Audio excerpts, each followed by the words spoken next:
Maui has some of the most beautiful snorkeling I've ever experienced, but conditions can really vary depending on the day. In this video, I'm sharing my top 3 favorite beaches for snorkeling, one bonus spot that's absolutely gorgeous but a little tricky, plus a free website that helped me decide where to snorkel each day based on ocean conditions. Let's dive in. Number 1, Black Rock. First up is Black Rock in Kaanapali. It's protected by a lava rock wall, which keeps the water more sheltered and great for spotting fish. The entry is sandy and the scenery is beautiful. This snorkeling spot is always a highlight of my Maui trip.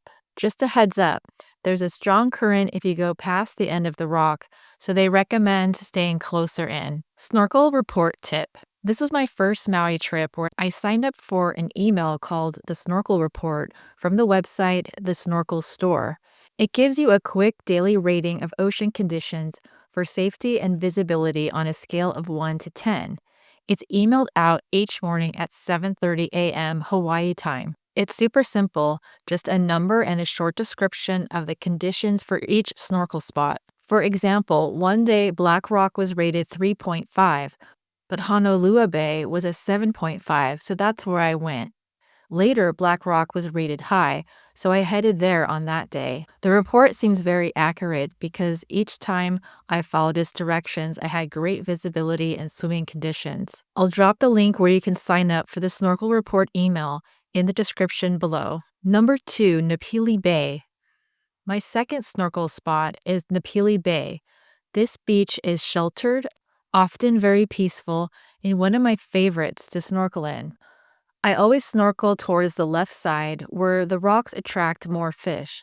The right side also has some rocks, but the water seems to get a bit choppier. It's a beautiful sand entry beach, and like Black Rock, it will be a highlight of your visit.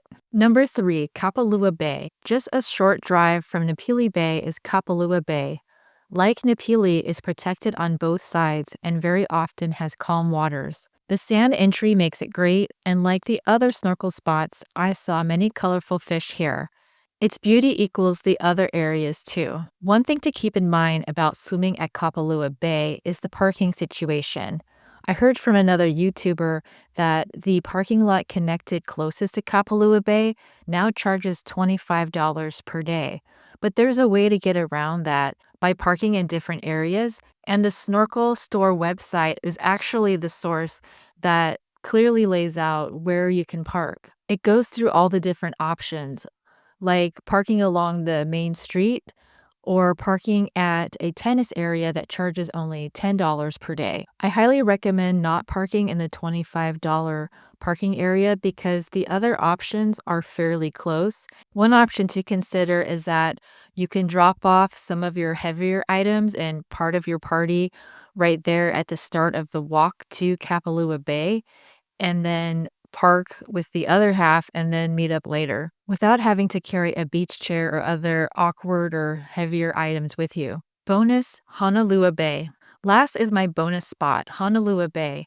This place is amazing once you're in the water, but getting in is a difficult challenge. There's no sand, only rocks, both on the land and inside the water. The rocks in the water are very slippery. There are almost zero flat areas to place your feet on the beach, which can throw off anyone's balance on land and when entering the water. You'll need water shoes to walk to the water over these rocks, or they will hurt your feet. There are smaller rocks at the water entry on the left side of the bay, and quite large rocks within the center to the right side of the bay, near where you would enter the water. There is a kind of long, flat lava rock, narrow entry point that is in the central area of the bay, but there's larger slippery rocks on both sides in the water surrounding it. I chose to enter the water at this lava rock entry point. I tried to get in carefully, but I slipped on one of the large rocks trying to get in, even though I was mostly trying to make my way in from a fairly seated position. When I got out of the water, I hoisted myself out in this same area with better success without falling. And I wasn't the only one finding the rocks challenging. On the opposite side, where there are smaller rocks to get in, I saw other people struggling as well, including a dad who told his small son, "Let's go somewhere else. Even I'm falling all over the place. This is too slimy. But once you're in, it's incredible. There's clear water, many colorful fish, and the fish are especially towards the left side of the bay, even as soon as you get just a couple of feet into the water. The scenery is stunning. Just make sure you bring your water shoes and take your time getting in. I've put a link to water shoes in the description below. Another thing to note about this snorkeling spot is that the walk from the car to the bay is a whole experience.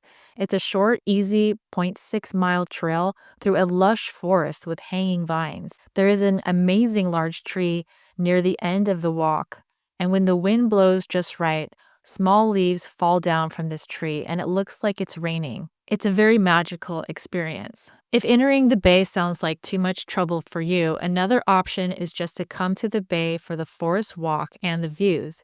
You can bring a folding chair and sit above the rock area, or you can sit on a large rock or a fallen tree. Have you snorkeled at any of these beaches? I'd love to hear about your experience. Feel free to leave any comments or questions about snorkeling in Maui in the comments below.